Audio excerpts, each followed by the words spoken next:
This is TWIS, This Week in Science, episode number 1016, recorded on Wednesday, May 21st, 2025. Do dolphins discuss science? Hey everyone, I'm Dr. Kiki, and today on the show, we will fill your head with space bugs, shrinking fish, and some teeth. But first, thanks to our amazing Patreon sponsors for their generous support of TWIS. You can become a part of the Patreon community at patreon.com/thisweekinscience.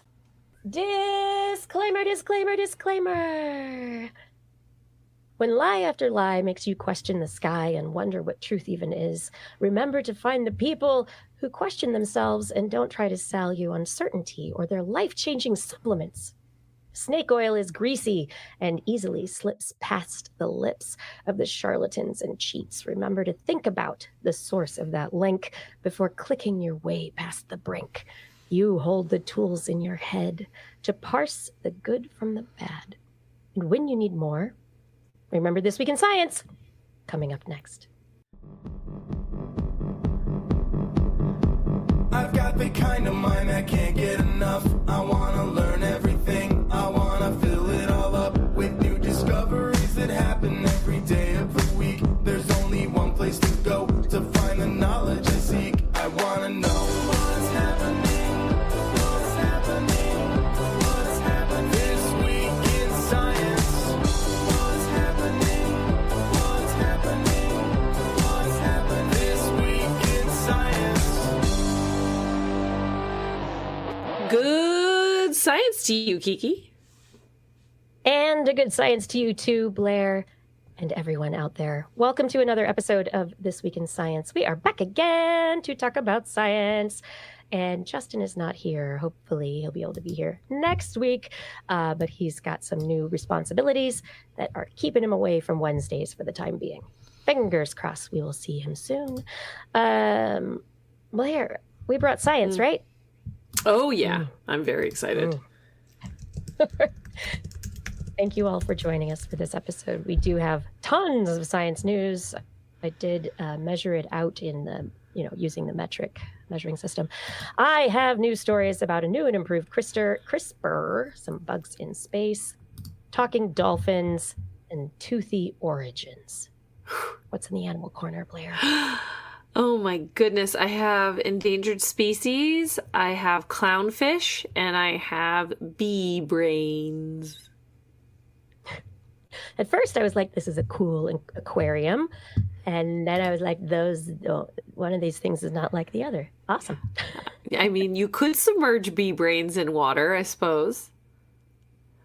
Fish food. That would feed the fish. Okay, moving on forward. Everyone, I hope you're excited about this show tonight. As we jump into the show, I want to remind you that subscribing to the TWIS podcast on your favorite podcast platform, YouTube, Facebook, or Twitch is the best way to keep up with this show every week. And whenever we publish it, because sometimes we do it more often, sometimes less often. It's a very interesting thing. We try to be every week at least, though.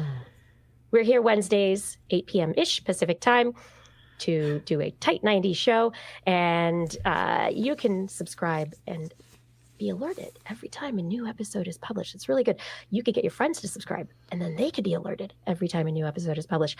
Whatever. If you need more information, go to twis.org.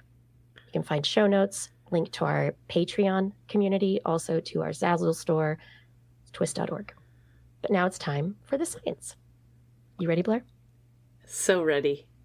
So, you were born ready. I know. I see you there. So I'm going to start off the show with just what everybody wanted. New and improved CRISPR. Yay. Woo-hoo. So we remember CRISPR, right? Of course. Right? Yes. Gene Of course editing. we do. Yeah, but CRISPR, it has caused a big, not tumult, hubbub, I don't know, lots of movement. In the controversy. That too, exactly, in the gene editing world. CRISPR sometimes called molecular scissors. CRISPR came from bacteria. Researchers, long time ago, they were like, oh, look at these cool tools the bacteria have. They go snip, snip, and then they're able to add new, what is going on here? And it on and on and on. And eventually, researchers were able to use this CRISPR tool along with another enzyme called Cas9. And they've come up with other enzymes since then to create more and more accurate methods with which to edit genes. The hope is that we will be able to edit our own genes to be able to get rid of disease and all sorts of issues are that CRISPR-Cas9 tends to not be as accurate as we want. And so in the scissor cutting the DNA part of the whole issue, the whole process, sometimes they don't cut the right place.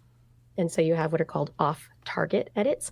Sometimes once it's cut and a gene is put in a place, sometimes there are errors in the repair process because the body, the cells have its own repair process that this CRISPR-Cas9 takes advantage of so that after a gene is newly edited into, or even single nucleotide changes, after they're edited, they might not be repaired correctly, and sometimes that messes up how the resulting proteins or the resulting processes work. So one of the researchers who was in a big, who was also involved in pushing CRISPR-Cas9 forward at Harvard University, his lab was also involved in a big patent fight against the Berkeley lab with Jennifer Doudna and Emmanuel Charpentier. And so this David Liu, his lab at Harvard has just come up with a new, not Cas9, but a new little sidecar for CRISPR, and it's called Cas. And it too. Can we pause? Sorry, you sound like you're underwater. All of a sudden? Yes, and now you sound fine. Always? La la la la la. La la. Now you sound great. Okay, good. Continue. For like 3 sentences, you sounded like you were underwater. Weird. So I was worried something was wrong. Sorry, continue. Thank you, Blair. So there's a new sidecar called Cas. There's a new side. Yeah, no, Cas is the old Cas9, Cas5, Cas11. Like that's the old sidecar. Now they're using it for other things, but there's a new sidecar that's been developed, just published in Science this last week, with an associated enzyme called a CRISPR-associated transposase, Cas. So these Cas. So I didn't hear you. So I was like, Cas, but that's what you said before. Cast. C-A-S-T. Wow. Cast. Okay. The branding. Right. I take issue with the branding. Yeah, it's too similar. Cast. I'm supposed to, in radio, you're supposed to mind your P's, Q's, and T's. Yeah, you don't want to pop. For the popping. The plosives. Anyway, this CRISPR-associated transposase also comes from bacteria, and it is used within bacteria for jumping genes. So these CRISPR-associated transposase, they're already in bacteria with CRISPRs. They work as an enzyme with CRISPRs to help these jumping genes move around within a cell, right? I don't want to be here anymore. Let's jump on out and across the chromosome and go jump into another part of the genome. And this CAST system is what helps it do that. And so they were like, that's great. What they discovered, though, is that human cells don't like CAST. And so they used a focused evolution process where they pushed the CAST enzyme to exist and survive and be able to work with CRISPR within human cells. And so this approach they used is called PACE. And it's more acronyms. It is. I'm not even going to go there. But basically, each round of evolution, each generation, there's little tiny, tweaks, mutations, etc. And eventually what they've done, they say over 200 hours with pace, which is basically several hundred evolutionary generations, say the researchers. And if they were doing conventional methods and not using pace, it would have taken years and years and years, but this took just over 200 hours. It's fine. So they have this evolved cast. They're now calling it Evo cast, and it has 10 mutations that have come up. It can work well in human cells, and they were like, let's try it out. And so they tried to see how EvoCast and CRISPR would work to basically do some gene editing in cells, and they found that it increased. So previously when they tried to use Cast in cells, it was like 1% that actually worked, and this time it was like 12 to 15%. So they've 100x'd, 200. They've really amped up how well it works. It still doesn't work really well, but they see still doesn't work. It's better. Still doesn't work. Closer to working. We're gonna edit. Yeah, we're gonna edit your genes, and it may or may not work. So, it's still not ready for prime time, is where they're at. But what the methodology they're using has done is created a potential new, not as scissor-ish way for the gene editing to take place. So because of the way Cast works and the way it integrates genes or whatever they're trying to put in with the CRISPR system into the genome, you don't have to rely on the same kind of cutting and then repair. And so the accuracy is better. There are fewer mutations or errors that occur in the repair process. So they have lower accuracy in terms of actually getting genes in, or efficiency, I guess, but it's better. So hopefully they'll be able to improve how well it works, to be able to get it to the right cells in the body. Maybe they'll be using it to edit like immune cells for CAR T cancer therapy. So researchers are pushing forward, improving our ability to edit everything. Nice. That's interesting. Yeah, you think it's nice? CRISPR's been on the field, I guess, for a pretty long time. And I think a lot of promises were made very early on. How often does that happen, Blair? Of course. But I think that it happens a lot. But I think the difference is that in this case, they're like, oops, we overpromised and underdelivered. And so this other kind of company, group of researchers, whatever you want to call it, it's like, what can we take from this very lofty promise? What can we tweak? And what can we adapt to actually try to get somewhere? It's surprising to me it's taken this long, that for somebody else to look at CRISPR-Cas9 and go, okay, what could I tweak here? Especially with, what could I tweak here to have my own proprietary product? That's the other piece that I'm surprised has taken this long. That's the thing. The way that the patent fight came out, this lab actually won most of the patents for the CRISPR research, even though Doudna and Charpentier were the first to publish. Anyway, there's a whole thing. Controversy. There's lots of like sci-fi dystopian things that we could think about with CRISPR. Of course, you can always go there, but I like to assume that because if I can still be jaded, there's so much money to make in Blair, medicinal approach. Oh, absolutely not. But there's optimism in my jaded state, right? Where, there's a lot of money to be made in the medical approach of using gene editing. So sure, I'm optimistic that they will find a way to make this work to help keep people healthy longer because there is money to make. I mean, right now with the system we have, it's a good reward, right? Like, help absolutely make money is good. Do good, have money. That's fine.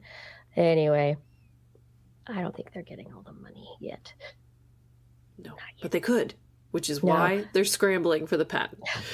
So on the line of CRISPR and this new Cas sidecar, there's also another story this week that I thought was interesting, and you're going to love it because it's the world's first gene-edited spider.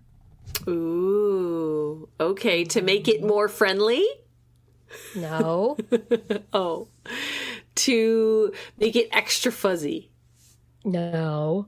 Oh, okay. What for? 6 more guesses? I could do 6 more. No. This isn't extra legs. Less legs. Oh, okay. No. What thing about spiders are we like, hey, this is cool and we could maybe use this for like people technology sometimes, like. Oh, yes. Silk, of course. Spider silk. So what did they do to the spider silk? They incorporated a gene into the young developing actually not developing. I think it was I think it was before there were actually eggs. I'm not sure. The eggs were there, but before anything happened to them. The unfertilized eggs. So you're saying? Unfertilized. Thank you. I forgot words. So the offspring got a gene to spin silk with red fluorescent protein. Red So fluorescent. the silk, yes. So the silk that was made by these spiders is red fluorescent silk. Why? Well, number one, spiders have been neglected in terms of gene editing. Okay. We talk about Spider-Man. What about Spider? So there's Spiders Man. Did you know that? That is a man made of many, many spiders. Okay. There's also Man Spider, which is a man-sized spider. So there's lots of variations in the Spider-Man universe. I know. And actually, Spider-Man turned into Man Spider because of gene editing, I will tell you. I do believe that is the story. The chat room can correct me if I'm wrong, but at least in the cartoon. How often has it gone the other way where the spider was gene edited and then turned into Man Spider or Spider-Man or Spider or whatever, right? Right. Spiders have been neglected. And so these researchers, felt sad and said, let's do something cool. And so they gene edited the spiders. But also because spider silk is one of the interesting parts of spiders that we pay attention to, and that if we can gene edit the silk without messing up its formation or construction while it's being spun, then that's actually kind of a neat thing. Like, what could we put, what other proteins can we put in that don't destroy the tensile strength or the potential uses for spider silk? So they used CRISPR Cas9 to do this. Mm-hmm. Interesting. So in what scenario would we want to edit the nature of spider silk? When you want it to warn you red ahead and of time before you walk in.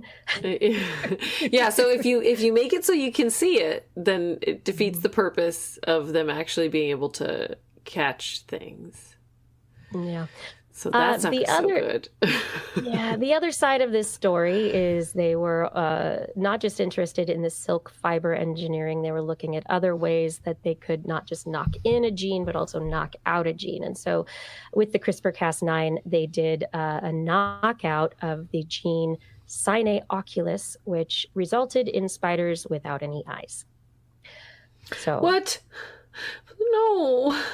Yeah, I don't like that part of the study. That's not nice. Yeah. I mean, I guess, okay, so in thinking about all of the all of the editing we do to mice, right? And all of the knockouts that we do in mice to test So conditions. many, and how often do you go? I could see, okay, we knocked out the eyes in some spiders to figure out how much they use vibration in communication and navigation or something like that, right? Like you could, if I forget about just the optics, of this, sorry, and I look at it in terms of how we use other scientific models, like fruit flies, like mice, right? Mm-hmm. We do this kind of stuff all the time.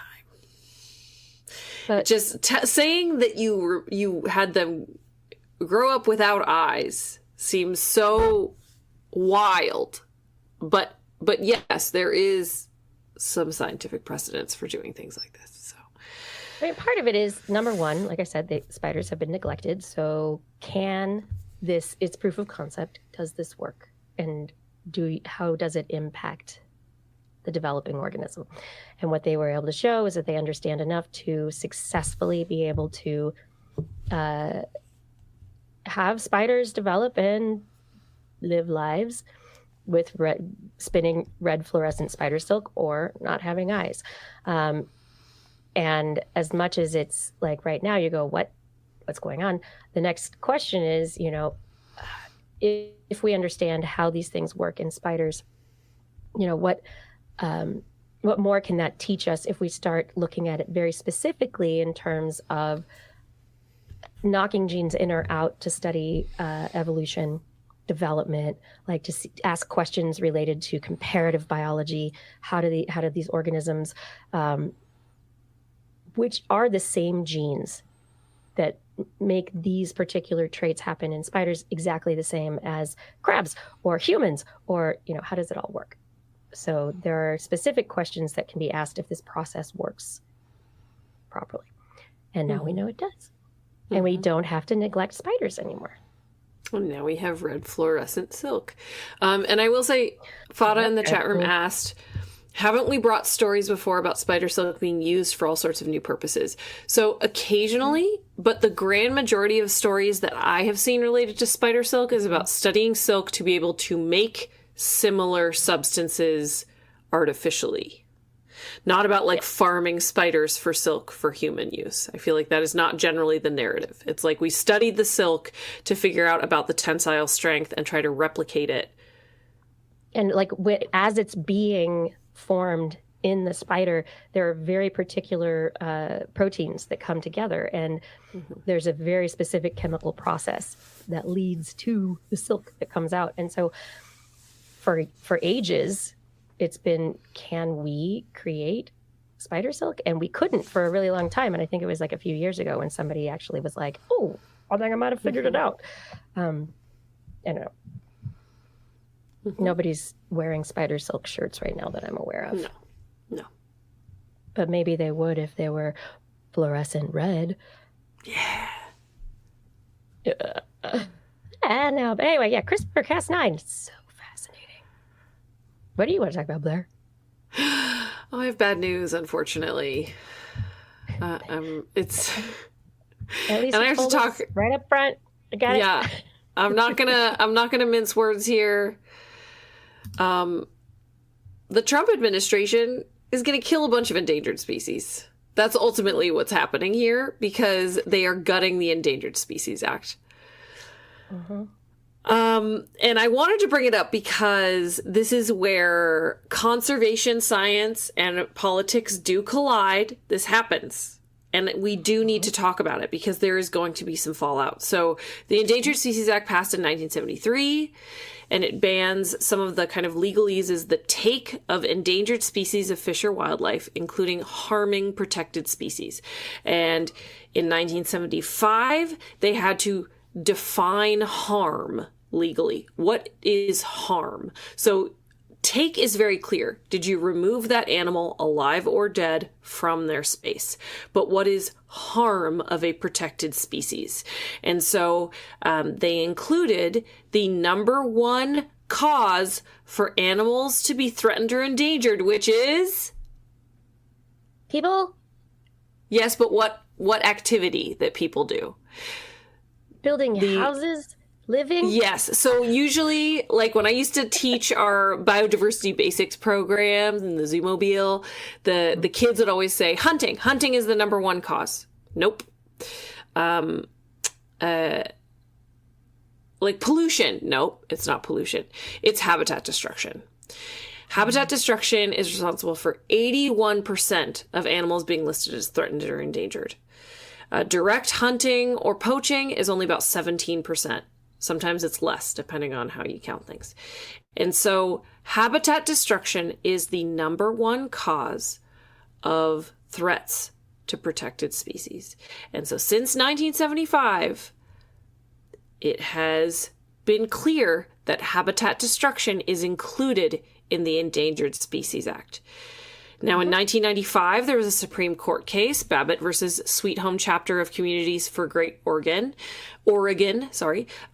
which the Supreme Court ruled that the definition was reasonable and allowed federal agencies to continue using it.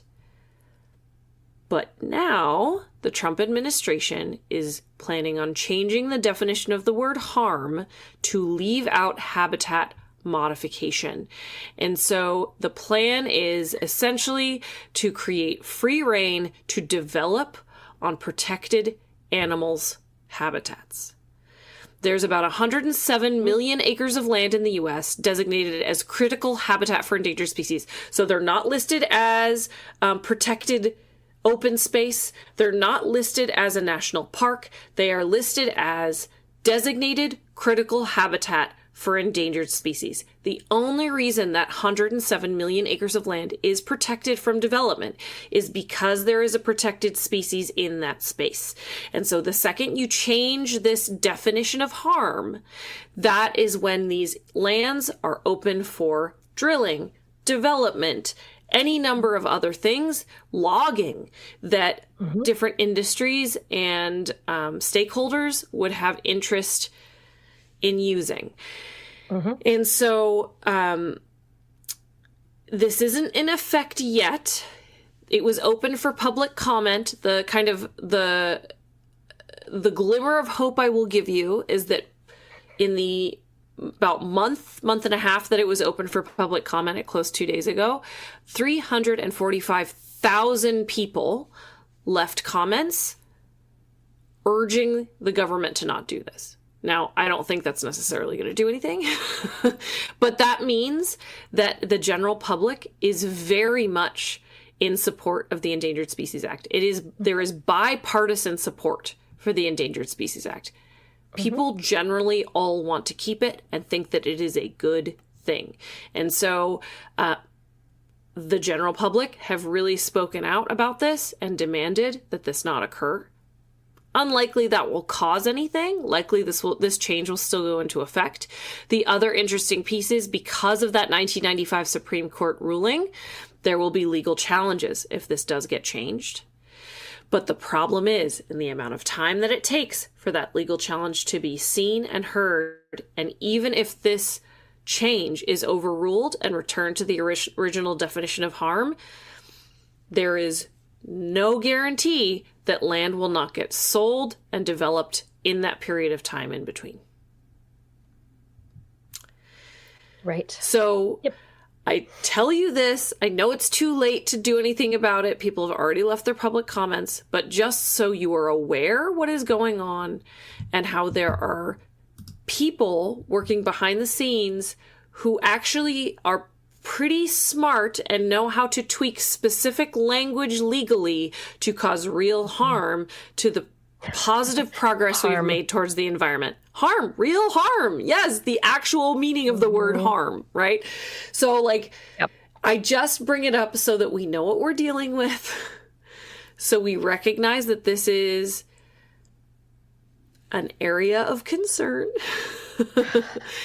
If you have the ear of your local politician, go ahead and call them and shout about this. Congress wrote the Endangered Species Act. They wrote it. And I have where is it? With a lot of help from scientists. Absolutely, And- yes. And So it when this was yeah, go ahead. bipartisan. It was also bipartisan. Like Yes. this is not just one side or the other. This is Congress. Yes, Together. and so in 1973, Congress wrote, when they enacted the Endangered Species Act, that it is to, quote, provide a means whereby the ecosystems upon which endangered species and threatened species depend may be conserved, and to provide a program for the conservation of such endangered species and threatened species. So Congress wanted it, the general public wants it, the Supreme Court ruled in favor of it, but there are the powers that be that want to just unilaterally do the right thing fiscally for themselves. And so I had to daylight it. I don't really have a very high bright side right now, other than to hope that it either somebody steps up and recognizes how unpopular this is and it does not go through, or that the legal action resulting goes the right way and proceeds quickly so we don't lose too much land. Those are the two things that I can hope for at this point, but this is pretty bleak. And I want to come back and say this is the downside, right? This is the bleakness. This is are we going to be able to do the right thing? Can we put up pressure against these movements? This is not a said and done thing. Aside from the comments, this is the part of the civic part of science, right? Where you're involved in the process of how science is integrated into public policy, how everything moves forward. It's talking to your representatives. Absolutely. .org. There are lists of things that we could be calling about every single day. But this is one of those things where I think it's important too. Law, like science, has its own definitions of words. And it's only through those definitions that we have this very specific way of focusing on information and being able to speak to each other in a very accurate way. But when you use that, not as a tool to make things better, but as a weapon, then it's something that we all need to be aware of. And it's just a theory, right? We've been talking about words in science for so long, and this is where that is important, where people need to know how words matter. Not just the way you understand them, but the way that other people use them. So I think even if change is made, it was one way once, it can be one way and it can be another way again. So even if something happens to change this, and it's a slow process, there's a whole bunch of stuff that's going to need to be fixed. But this is one of those things that I don't think people will back down from. So, no, the public will not allow this to go quietly. I mean, all of us will not allow this to go quietly. The Endangered Species Act, this is more than 50 years of conservation work that has completely turned the tide on species in this country. And so, I think the thing for anyone in the audience who wants to have a conversation with people about why this matters, if we continue to destroy diversity in ecosystems around our planet is going to, it's already moving certain ways. Species are dying, Anthropocene, yada, yada, yada. But if we prioritize our uses, our wants to take things, I'm going to use the word take things out of the land for our own uses over being able to exist on this planet in the long term, what we're doing is we are going to shorten the ability of humans to live on this planet. Might be great short term, but it's certainly not going to go long term. So preserving diversity preserves ecosystems, preserves biosphere, preserves life on Earth generally.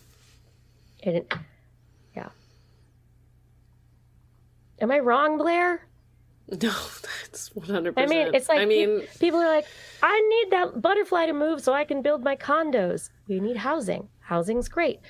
But we have to figure out how to make things work in a more integrated way. How can you do development in a way that maintains ecosystems, habitats, and doesn't destroy? How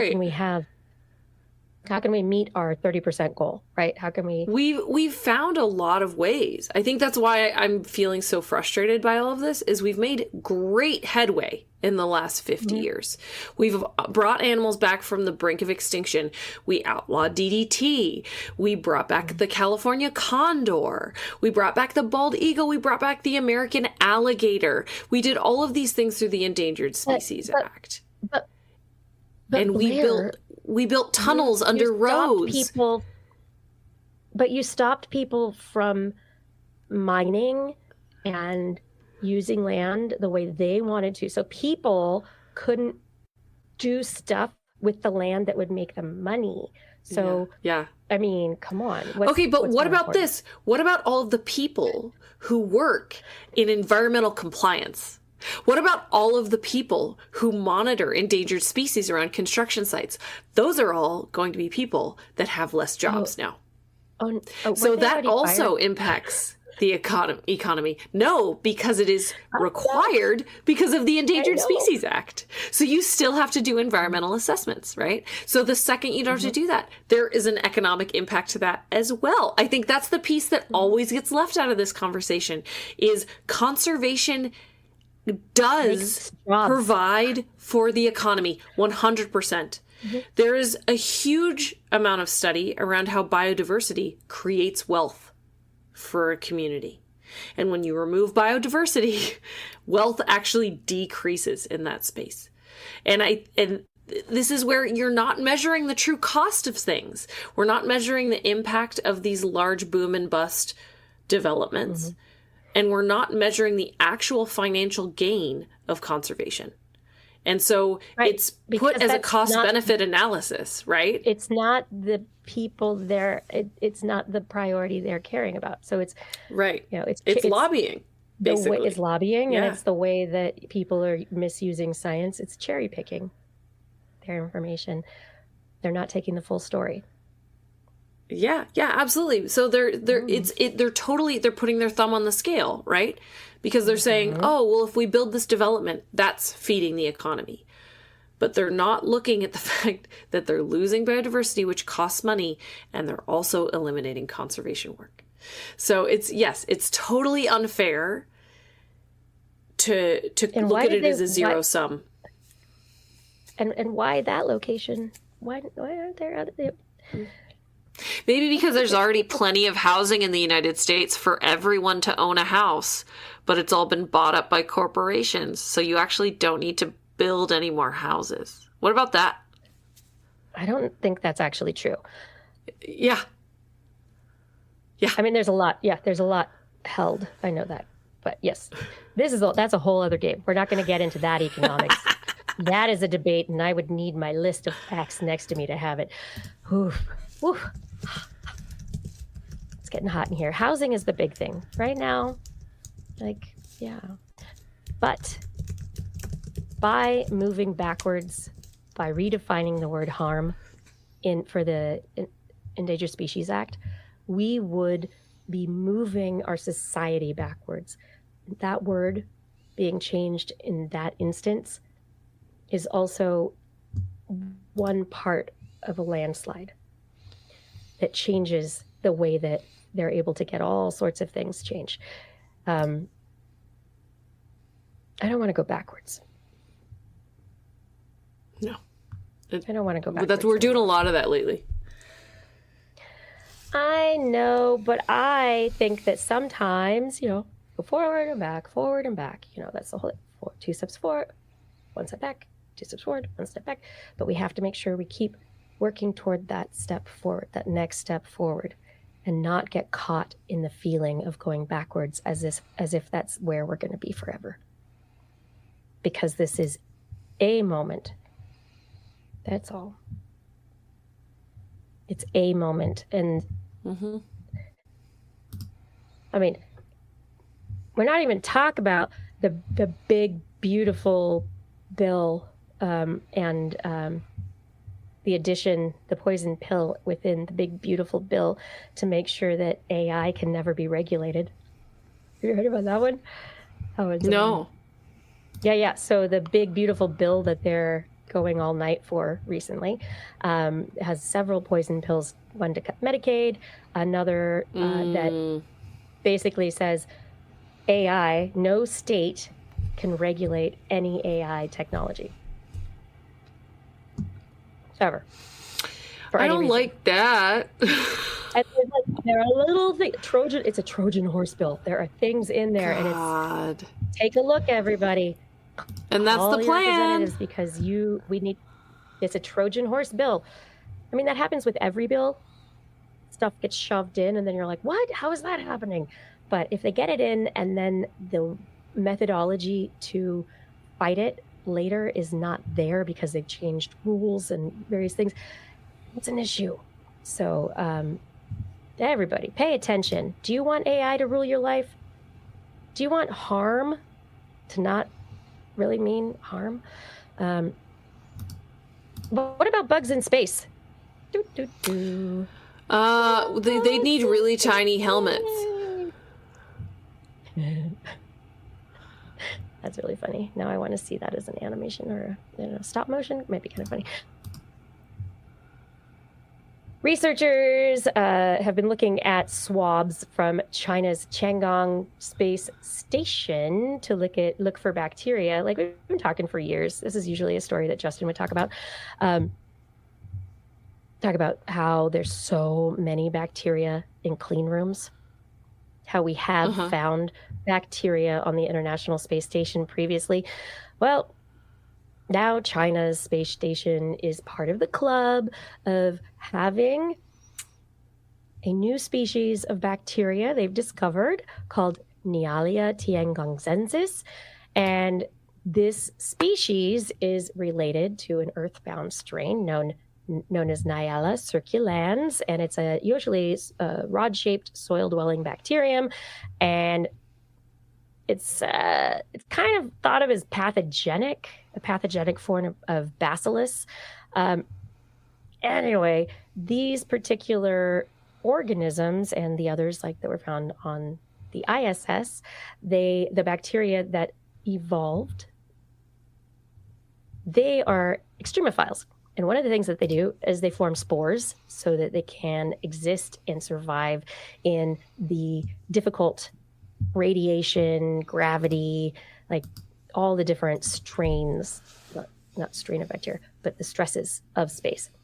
And so this particular Nealia tiangongzensis it's been published this last week, its genes and functions, and it's lost basically all sorts of genes that its relatives normally have and others that have to digest stuff and get energy. The one thing it has is a unique mutation that allows it to break down gelatin and use gelatin as a source of nitrogen and carbon. And that's really great because then it can use that to create like a biofilm, which makes the bacteria stronger and more able to survive in space. That's one thing helmet. They don't know is their helmet, exactly. They mutated to make their own helmet. One of the things they don't know with this yet, because Nealia is related to bacillus, and bacillus can cause sepsis, and its earthbound relative can be kind of, can be toxic.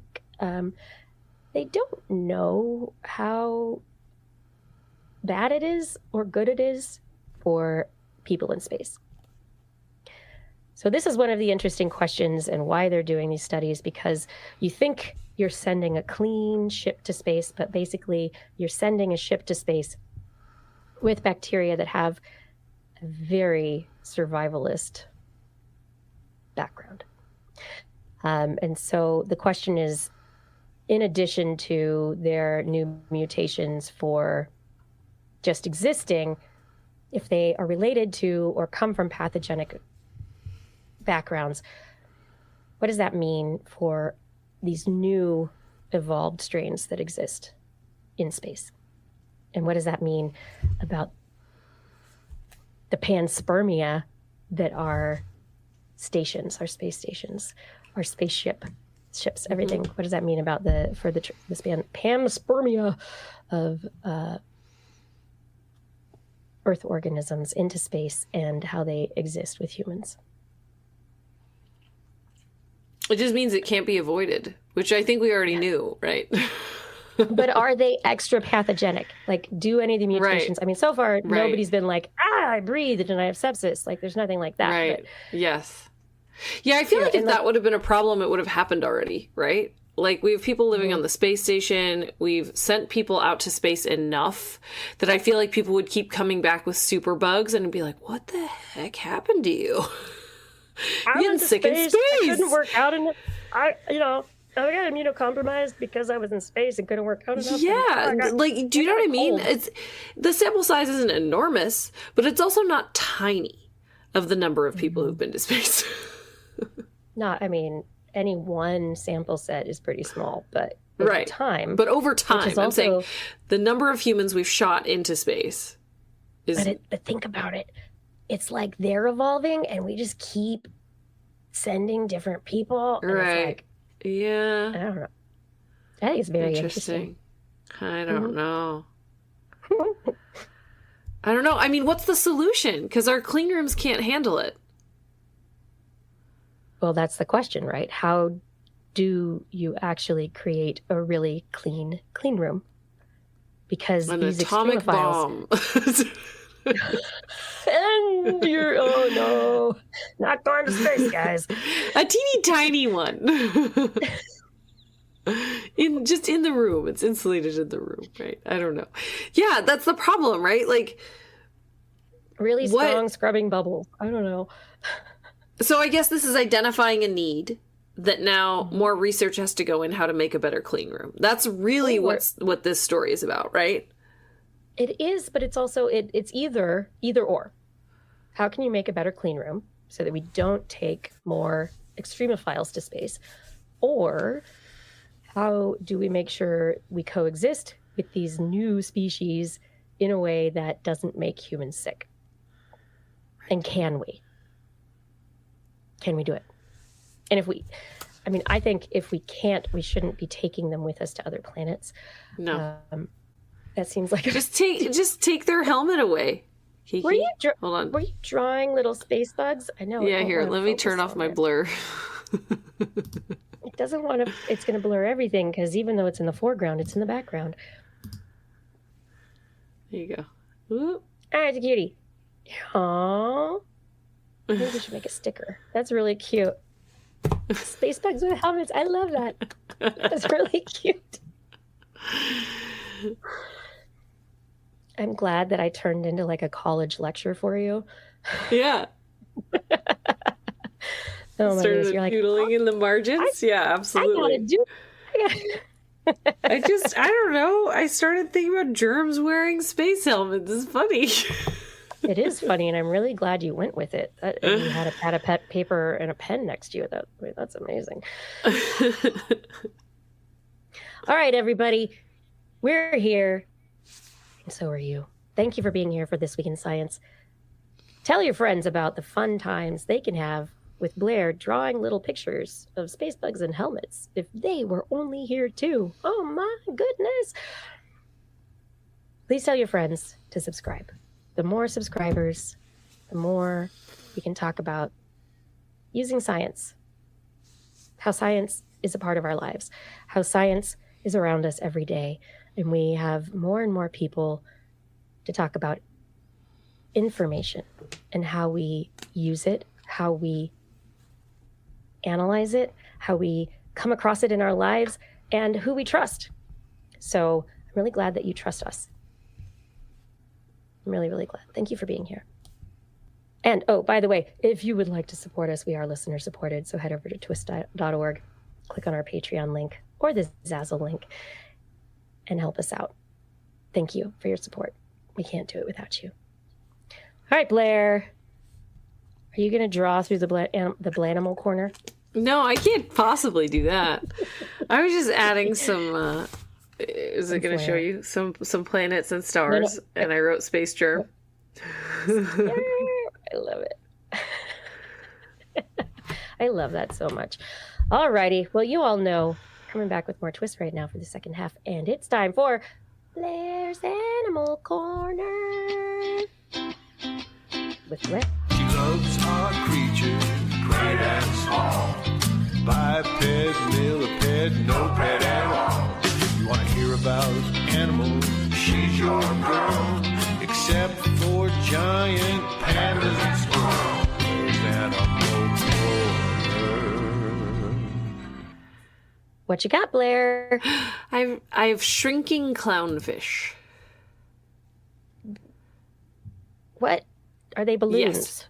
Yes. So this headline caught my eye because normally when we talk about animals shrinking, it's figurative. And it means that over time, they're not growing as large. So generationally, the species... Like the island effect. Is shrinking. Exactly. Yeah. Absolutely. Okay. But in this case, individual clownfish are shrinking. They are growing up large, and then they are ending up smaller, and then they are growing large again. So they are like losing body mass and size. Why? What? Yes. So this is from universities of Newcastle, Leeds, and Boston.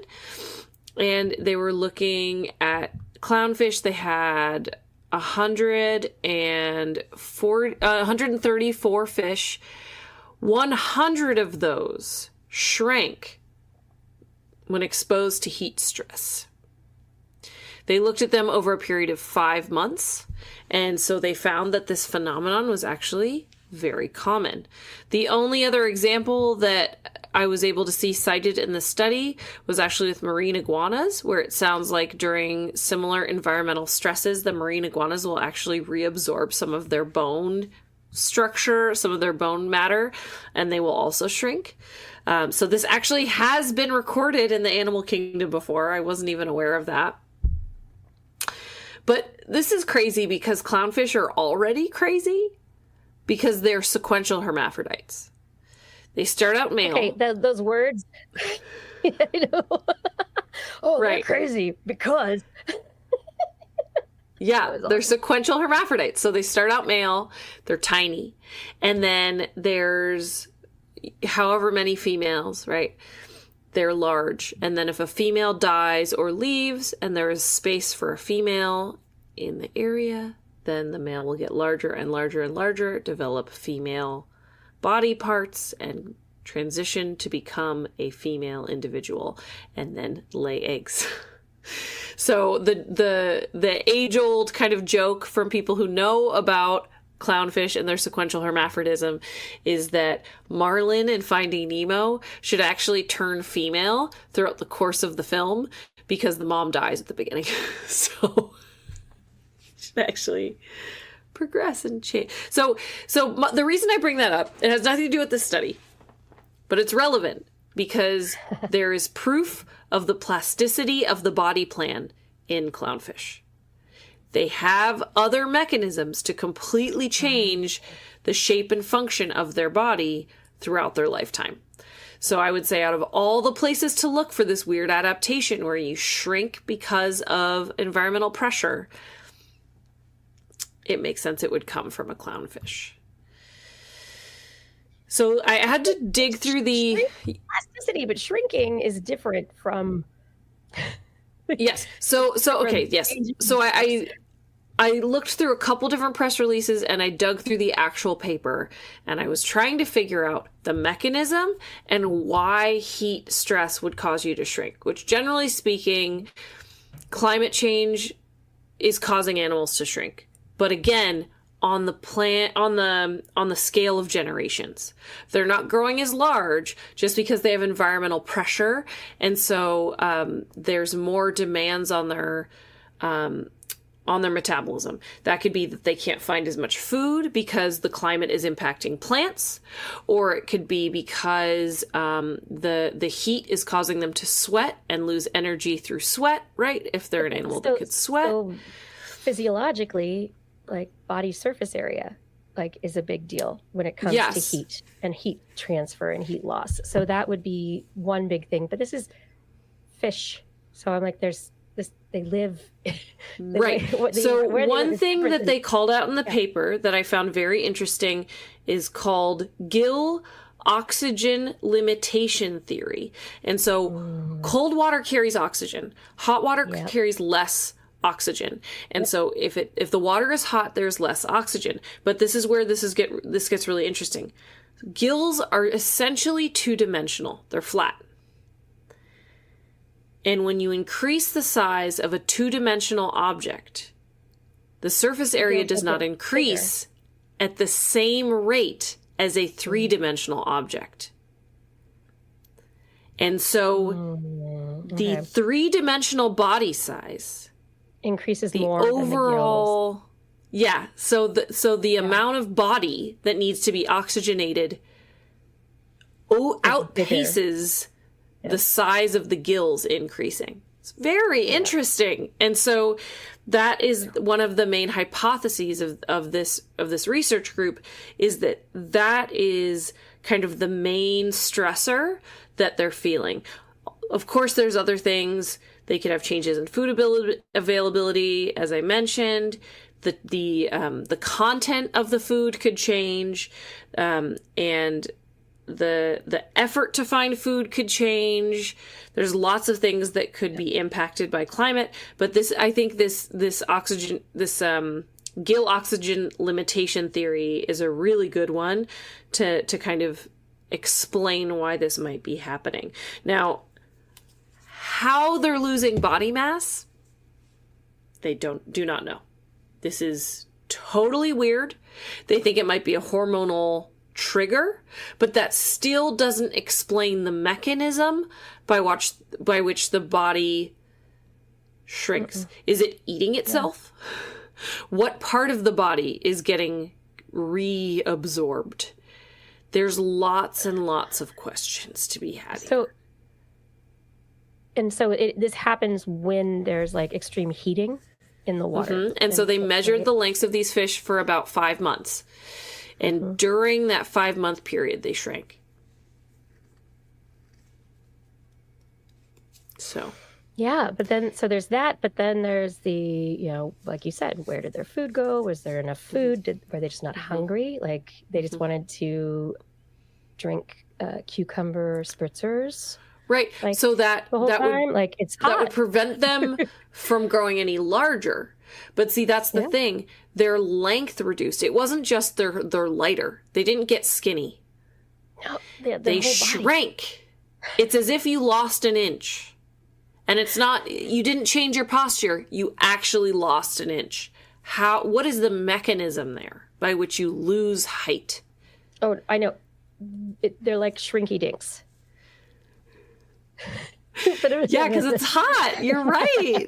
Yeah, it just got hot. They shrank in the dryer, basically. So I think I will be interested to see if this research group continues to study and bring some things into the lab to try to replicate this, or I don't know. Well, see, now I'm curious from just the morphology perspective of like, hey, length changed, but what about like their spinal column? What about like what was the distance between vertebrae? Like what happened? Yeah, did they just lose cartilage? Right. Great. Yeah. Is there a limitation to what can be lost for them to shrink? Like, or are they like the incredible shrinking fish and they just are like, I get smaller the hotter it gets? Well, and the question that I have from a conservation standpoint is, how long did it take them to get back to the size they started at?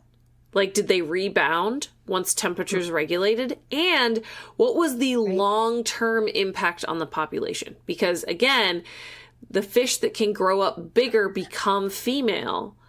And so if you have a size impact over time, does that impact your sex ratios in your fish? How does it change mating, reproduction? Does it change how many eggs they lay because they weren't female as long? Like there's so many ways you could extrapolate this. And they're interesting also, like you said, because of the relationship between the male and the female and the guarding the eggs and the way that they can switch. How does it change the behavioral dynamics of the animals? So if the population's changing, you have fewer females, more males because of limitations in sizes, not just number of eggs, but then fewer females. Is there more competition between males? And then with that, like, yeah, exactly. How does it change everything? Does it change the way that females accept males? Like, I don't know. Yeah. This is fascinating, It's Blair. It's really interesting. They did a little bit of social research with these groups, and they did find that the mating pairs didn't get disrupted. So it seems like they stayed enough of the same size that it didn't impact what sex they were or their sex organs or anything like that. But it was also short. It was only 5 months. But that in itself is interesting. So they're like maybe shrinking together. Like, was there correlation between the mated pairs? Did they shrink together? And like you said, there's hormone changes that lead to the sex differentiation that lead to these things. And yes. So one of my favorite things is they have a better chance of surviving. Yeah, go ahead. I was just gonna say, if the heat stress doesn't impact, it's not changing the hormone balance that would normally impact, or maybe it's even blocking the pathway that would impact the sex transition. Like, I don't know. I wonder how that all works together. You're onto something, because they did a lot of interesting social interaction studies alongside this too, and they found that the survival rates were the highest when they shrank alongside their breeding partner. So they both shrank. So they kept that shrinks together. Yeah. Stays together. So the other piece of this that I think this reminds all of us to look out for in the future is that what other animals are shrinking? What other animals are changing their body plan in some way to respond to environmental impacts in a way that we haven't previously assumed they could? Like, it felt like a one-way street. You grow up, you don't grow down. So what I wonder is, like, clownfish, you said they have this variable body form already, but like, what if what we're seeing, because we didn't see so much of the sex transition at the same time, what if it is other fish species, like, changing sizes? And how common is that across species? Yeah. Clownfish, though, are really interesting because they're coral reef species. Yes. So they're important to the whole coral reef ecosystem, which is impacted by high temperatures. Yeah. So that's the next step of it. Yeah, they keep those anemones healthy.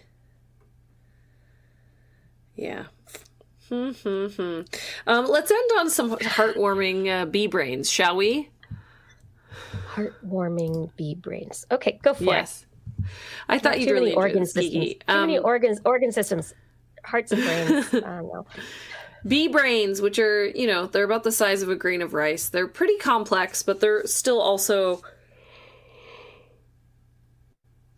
not a lot of neurons. It's a very small group of neurons. It's actually not a brain, it's a ganglion. Yeah, it's like a nerve ball, but also it's kind of a brain because it still has certain structures. It has optic lobes, it has a central body. So like there's brainy things about it. So for ease of discussion, I will call it a brain for this story.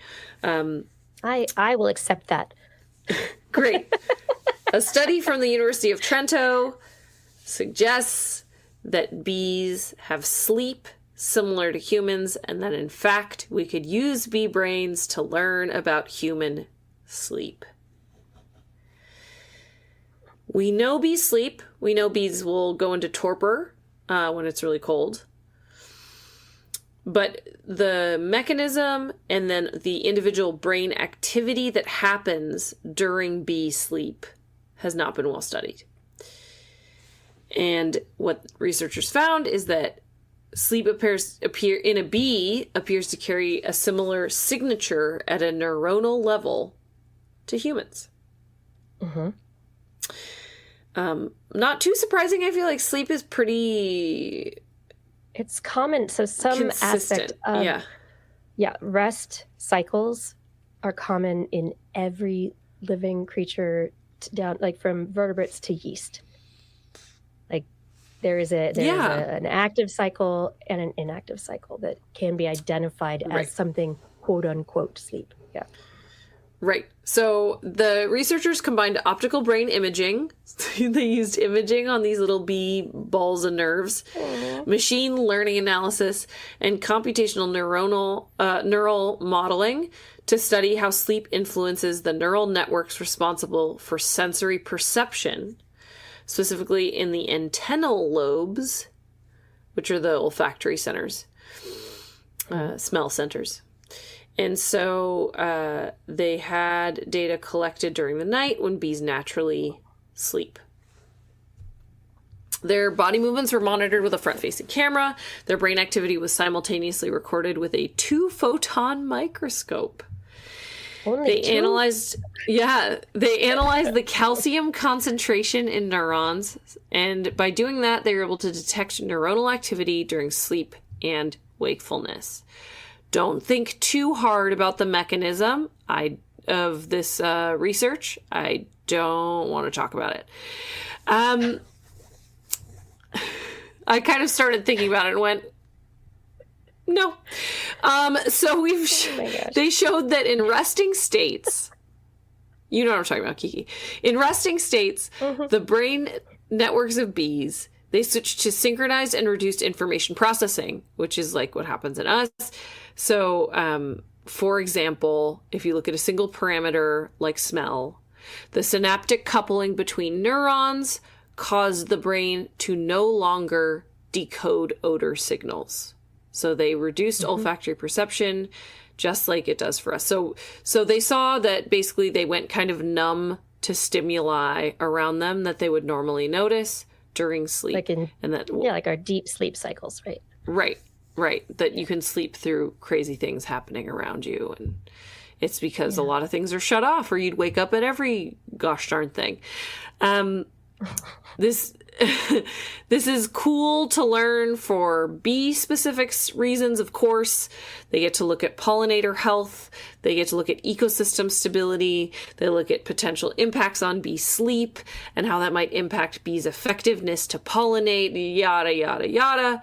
But the other thing that it seems like researchers are really stoked on related to this is that this creates an opportunity to study sleep at the level of individual neurons in a sample species that has a much simpler brain than humans.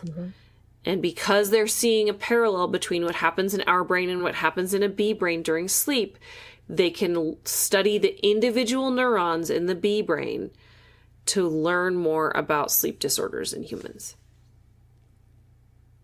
Yeah, I get that. Like basically, the bee brain in this scenario becomes a model system that can be tweaked. Absolutely, turn stuff up, turn stuff down. Yeah. What makes a bee an insomniac? What makes them wake up multiple times in the night?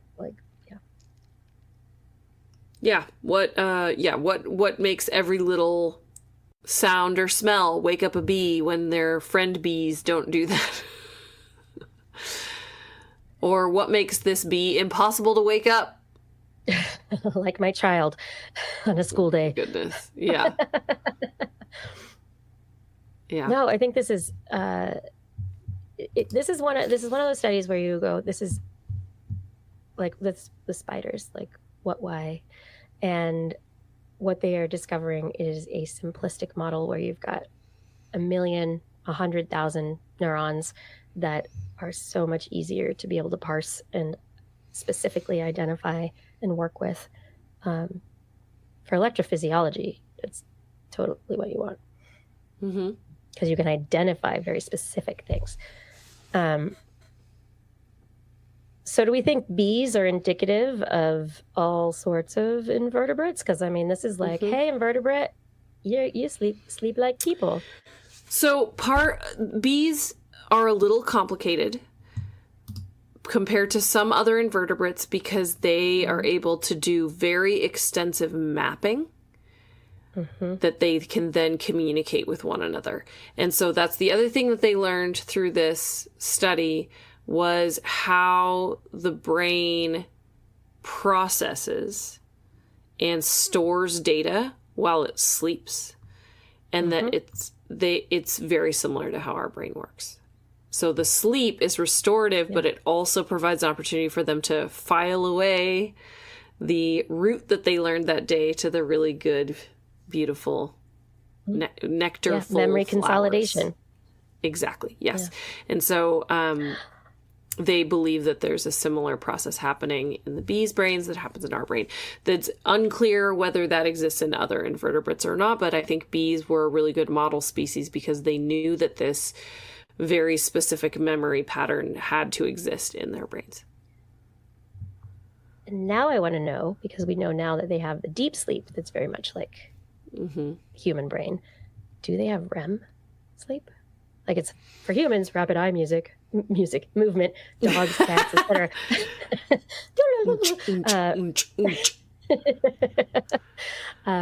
Rapid eye movement, but is there an equivalent? And if so, I mean, for an organism that's consolidating memory, the way our brains do it is kind of during that, there's this rapid eye movement portion where the stories, our brain is parsing all the metaphors. It's different. I wonder if bees dream. I bet they do. I wonder, yeah. I wonder if their little antenna twitch like a little dog leg. I bet they do. And I bet it's really cute. Yeah. Thank you for this. Of course. You've brought some dolphin stories in the recent past. And I found this particular study really interesting this week, and I thought you'd love to hear it. The question the researchers were trying to ask is, what are dolphins saying? You don't want to know. And so, no, nobody really wants to know. But the researchers in this work developed they're using methodologies that have been used previously to record the sounds of calls from individuals, and they do a trapping technique that they're doing anyway on a specific population or specific populations in an area to tag and assess health. And during that process, there's a net collection period where they get a number of dolphins together in a net and then go through them. And what they do is they use like a suction cup on the top of their melon and record any calls that are made while they are going through this non-invasive process. And so their question in this, not just what are they saying, but this is what they say. They've built a unique library of sounds produced by known individual common bottlenose dolphins. And so what they have are signature whistles, which are the whistles of very specific individuals, like you going, I'm Blair. I don't know, when you run out into public all the time, I'm Blair. That's your signature whistle. And I'm like, I'm Kiki. That's my signature whistle. That dolphins have a signature whistle. And then there are non-signature whistles that all dolphins have. And so they were looking to see the responses after they recorded a whole bunch of different whistles from these dolphins of basically, do the different dolphins have whistles in common, and do the common non-signature whistles seem to correlate with certain behaviors? That would be like a certain, assessment from us humans. And so they have their signature whistles and non-signature whistles. They have resident community of 170 dolphins. And they've been studying these non-signature whistles for a while. And in this particular study, what they discovered is that these bottlenose dolphins, they not only respond to their and other signature whistles, but the way in which they respond to the non-signature whistles is not always the same. And there are certain non-signature whistles that they were saying that they were more like a novelty curious kind of approach, so that these signals, what they call them, like a query, so that this non-signature whistle, it's not just, sometimes it's an alarm function, like, dudes, people vets, what? Alarm. Versus, what? A query, what's going on? So there's the, I heard my name, you called my name kind of responses. But then these non-signature whistles, they call them very creatively non-signature whistle A and non-signature whistle B. Negative is A, that's the alarm, and B is the query. And so I'm really surprised that this is one of the first times that researchers are putting these whistles together in this kind of way, because we've been talking about dolphins as social, vocal, interesting species for a very long time. I swear we've had studies like this before. We've talked about how dolphins have been assigned names to each other. Right, so that's the signature whistle. And so we've talked about vocabulary and syntax amongst different groups before. That's what I thought. I thought we've done that. Yeah, which is why I wanted to talk about this. I'm like, how is this study saying this is like the first evidence? Right. There's also I think it's a distinct study that's all about using AI to categorize different dolphin sounds and use it to communicate with them. Yeah, you brought that story. That's going on right now. Yeah. So I found this one really interesting also because they're like capturing the dolphins and using this suction cup hydrophone to record them. And so they're going to get a very limited sample set of calls, right? Like it's going to be, what? Get this thing off my head. Get this thing off me. Go away. Like, don't come over here, guys.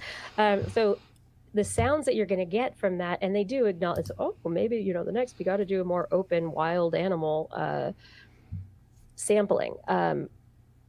But I thought it was really interesting. I think what they were trying to do with the suction cup hydrophones is get like really direct and not underwater transferred recorded vocalizations, but like the actual, all the frequencies and everything involved in the calls that they're doing from their melon, which it is their melon. Yeah, I'm seeing that there have been previous kind of explanations of what different sounds mean. Yeah. This is tough. Even looking at the spectrograms and the way that they've put this whole study together, which is interesting. So they've done the recording and then they did playback experiments. But they didn't I don't understand how they can say in their title that this is the first evidence of this work. They looked at things like, we played music, they played their songs back at them and they were ambivalent. And then, that means something. No, they're ignoring you. I thought this was an interesting one from the way it was hyped in the title and how it was being put forward. I feel like you have to be really careful. Yeah, go ahead. I would just say that they're not just saying, they're saying that this is the first evidence of possible language-like communication in dolphins. And I am really wondering. Absolutely not. How that's true.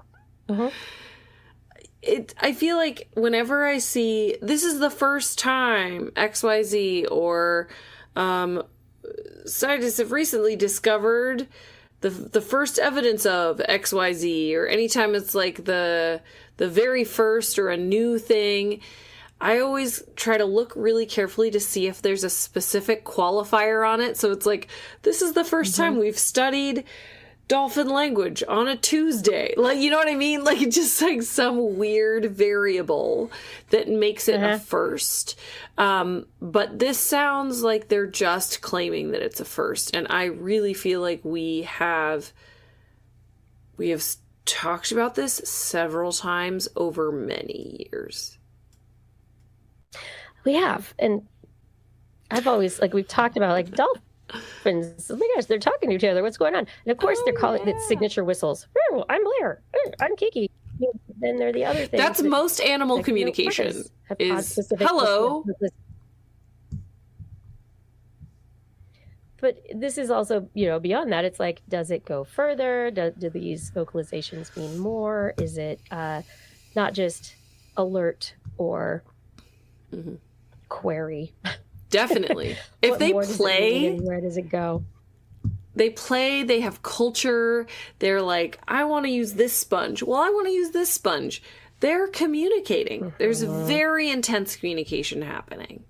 There's also, beyond all the things that you mentioned, there's the clicks and the squeaks and all the other things that people who work directly with dolphins know what those things mean, which means it is language. All of it inclusively together is part and parcel, right? So anyway, final point on this. If you see it in the news, this is a bioarchive study, has not been peer reviewed. So hopefully it will be peer reviewed and there will be, I don't know, maybe some adjustments before it's fully published. But yeah, there's a whole lot of issues with that study. But have we talked about programmed cell death a lot? I love programmed cell death, apoptosis. When things go to a certain state in your cells, calcium channels open and then it's like, oh no, the calcium meter's too high. And so the cell goes, well, that's it for me. And a whole process of mechanisms take place and then the cell dies. And this is good. It reminds me of, just because it's easier for me to picture big things and then scale them down, how like octopuses go into senescence after they reproduce. It's basically programmed cell death system wide. Right. Yeah. And so like programmed cell death on little scales, or even sometimes on organ level scales, like sometimes it works, it's right. And you need to have it as part of development, not just death. It's part of life. And this programmed cell death is an important process for keeping an organism healthy. However, sometimes it's involved in things like Alzheimer's disease or Parkinson's or, other neurodegenerative diseases. And so researchers at Melbourne, at Walter and Eliza Hall Institute in Melbourne, Australia, just published in Science Advances, their work trying to stop it. Because, hey, why stop the cause when you can stop the process? So if you see lots of cell death, the cell death potentially is part of, in neurodegeneration, your brain, parts of your brain dying off. And when your neurons die off, then you lose the things that those neurons did. And so if you could block it, maybe that would be good. I don't know. I am actually, I question this methodology because I don't know that it would be better to block cell death if the processes that are leading to cell death would negatively impact those neurons in other ways that would be bad. Like, cell death is, yeah, this is an interesting question. But anyway, the researchers have found a protein called BAX that there's a killer protein called BAX, and it kills cells by damaging mitochondria. But it's part of the apoptosis programmed cell death process. And so these researchers were like, ooh, let's look at a whole bunch of molecules, chemicals, etc. And they found one that is specific to hitting backs. And when it hits backs, it makes backs stop. And so backs can't turn off mitochondria. And so I think this is really interesting in the large scale conversation that we've had over the last few years about the importance of mitochondria and mitochondrial health to aging, right? And so there's this whole systemic question, right? Where it's like, okay, there's something wrong with maybe the garbage disposal system in the brain, maybe something wrong with mitochondria. I don't know. But they are broken. And so because they're broken, apoptosis starts and Bax comes in and goes, okay, you're done now. And the cell needs to die. But if you just stop Bax from working, the broken stuff keeps going. Mm-hmm. Yeah, this but is what I'm concerned about. You're like, you don't have neurodegeneration. You just have, you just have less functional neurons. You're treating the symptom and not the cause, basically, right? Mm-hmm. So you're putting a Band-Aid on a cut, but your blood won't clot. You know what I mean? Like, you're like, oh, I'm fixing the problem. No, you're fixing the symptom, not the problem. Similarly, it feels too broad because some cells need to go. There are conditions where too many cells are going, but if you stop all of it, you're going to have huge problems. Yeah. Yeah, so I keep vacuuming up Legos, so I stopped vacuuming the house entirely instead of picking up the Legos. Instead of having my child pick them up.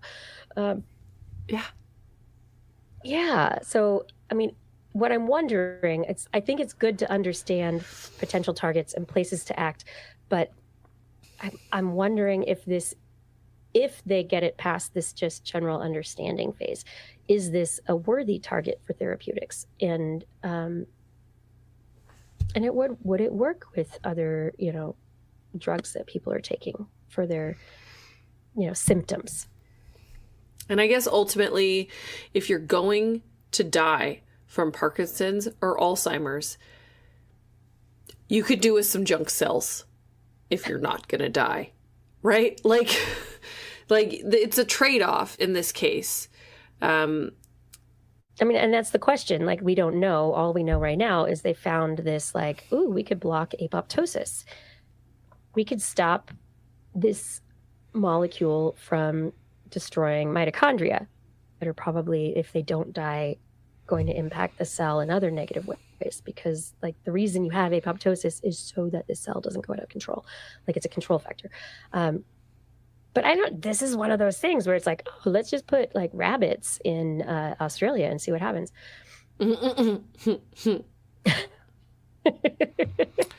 So if you stop cell death, do you stop making new cells? No. So that's bad too, right? Yeah. As you age, you have an increase in cell death. Not necessarily. It depends on what stage of development. But you also have slowing of cell birth as well as you're aging, but not stopping. It doesn't stop. And so, yeah. All of this is like when you have the disease states, I mean, the ideal would be to figure out exactly what's happening with the disease state and try and figure out how to target the cause. Mm-hmm.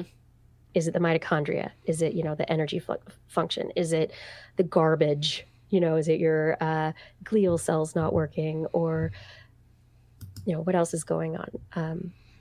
As opposed to, hey, let's just let the broken system keep working and see if that works. So you can limp along.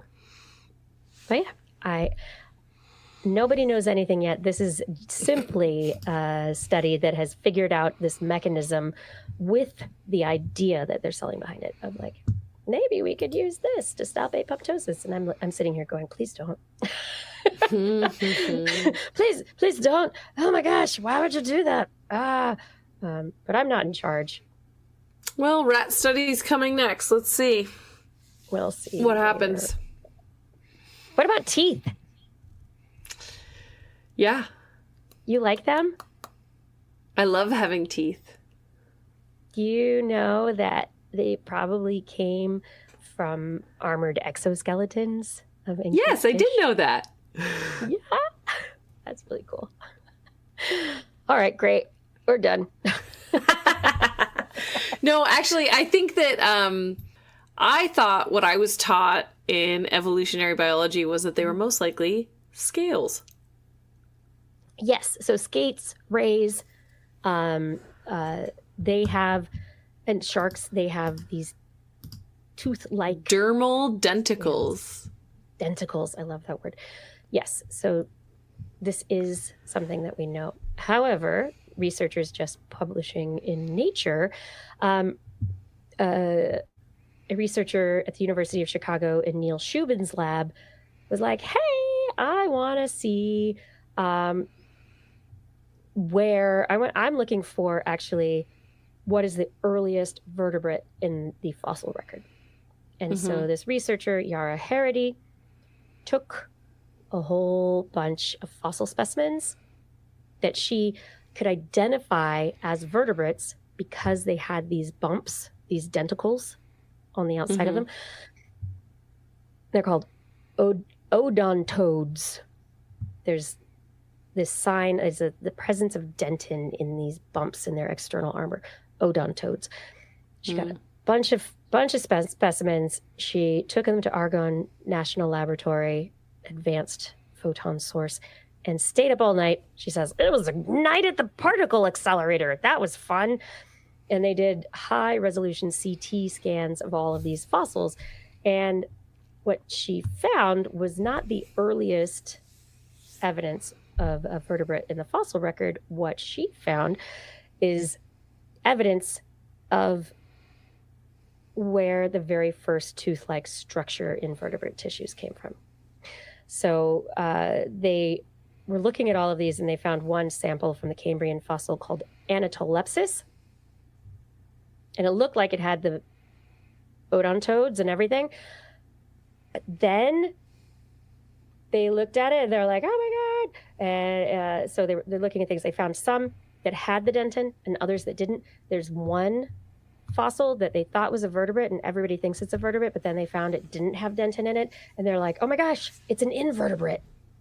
So they completely moved a fossil to another part of the taxa. But anyway, these dentin-like tubules, that's where it all came from. And teeth, they say, this shows us that teeth can also be sensory, even when they're not in the mouth, is what Harity says. So there's sensitive armor in these fish. There's sensitive armor in these arthropods, and it explains the confusion with these early Cambrian animals. People thought it was the earliest vertebrate, but actually it was an arthropod. Yes. So very sometimes we all need to spend the night at Argonne National Laboratory doing CT scans of ancient fossils to look for evidence of things that we did, asking one question, but instead follow the evidence and answer another. So it is, Pepsi Cola in the chat is saying lucky find, and that is, I think, one of the things about this study that I think is great is the researcher, Harity, didn't focus on what they wanted out of the fossils. They followed what they got. And so, so we all get these denticles. Odontodes and denticles. I love these words too, right? They're great. But the teeth in your mouth, as sensitive as they are, at one point, maybe there were similar cells and instructions on the outside of your ancestor's body saying, we're going to have sensitive teeth on the outside. So just imagine next time you're running your tongue across your teeth, what if your teeth were made of skin? But it's not skin. It's the equivalent because it's on the outside of the body, right? So yeah, exactly. It's sensitive like our skin is. It's No. I went Exoskeleton. the creepy direction, which is what if we were covered in teeth? I think that looked cool. They just look like white scales, kind of like a decoupage. Is that the right word? Do you like my teeth coat? What do you think? What do you think of my teeth today? Mm-hmm. Could you Yeah, imagine? decoupage. I think that was right. Could you? But what if we had our whole body's covered in teeth, and then like everyone's like, "Oh, I gotta go to the store and get like those bleach strips to make sure I have wet teeth." Oh man. Never a dull moment. Have we done it, Blair? Oh yeah. Have you Can you learned imagine getting a cavity on your skin? All right. Yes. Now we're done. A lot of toothpaste. You don't need soap in the shower. You just need toothpaste. Anyway. Oh, Yeah, no, we've done it. I need We're all good. mirrors. I like to make jokes about teeth coats all day. Everybody. Blair, thank you for tonight. Of course. for- Thank you. What a fun night. Yeah, it was good. Everybody, thank you for joining us for this episode of TWIS. We're so glad that you're here. I hope you had a wonderful night. And now I want to thank especially certain people. Those of you in the chat room, oh my gosh, thank you for being here and chatting and being just wonderful, wonderful people. Thank you for being real and compassionate and respectful. Really love that. Gord, Arnlore, others who help with making sure everyone is being respectful and it's a good place to be. Thank you. Thank you for being here for so long too. Identity 4, thank you for recording the show. Fada, thank you for help with show notes and with social media. I really appreciate it. And Rachel, thank you for editing the show. And of course, thank you to our Patreon sponsors. It is time for me to say thank you to Robert Norlin, Robert W. Farley, Lauren Gifford, Dana Lewis, Eden Mundell, Alan Viola, Aaron Nathma, Arthur Kepler, Craig Potts, Mary Gertz, Teresa Smith, Richard Badge, Bob Coles, Kent Northcote, George Corris, Pierre Velazarb, John Ratnaswamy, Chris Wozniak, Bigard Shefstad, Jonathan Styles, aka Don Stylo. Oops, hit a button there. What's happening? I don't know.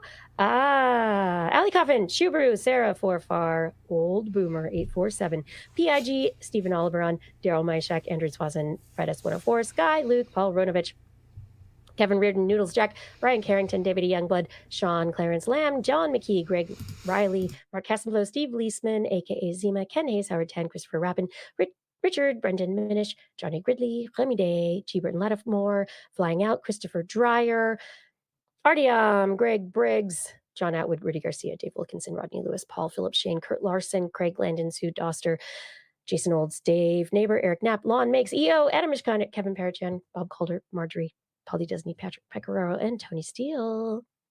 Thank you for all of your support on Patreon.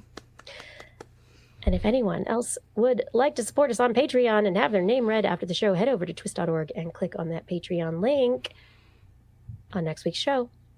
We will be back on Wednesday at 8 p.m. Pacific Time, broadcasting live from our Twitch, YouTube, and Facebook channels. Hey, do you want to listen to us as a podcast?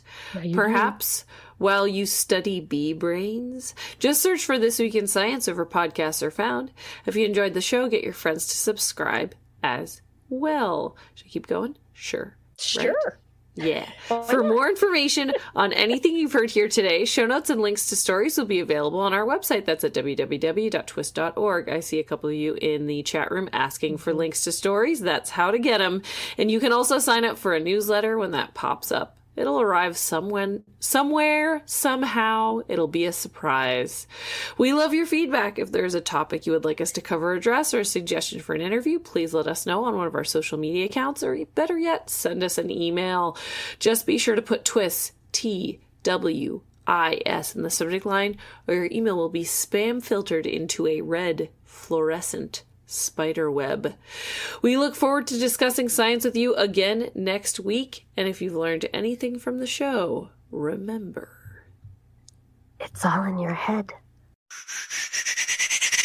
This week in science. This week in science. This week in science. This week in science, it's the end of the world. So I'm setting up shop, got my banner unfurled. It says the scientist is in, I'm gonna sell my advice. Show them how to stop the robots with a simple device. I'll reverse global warming with a wave of my hand.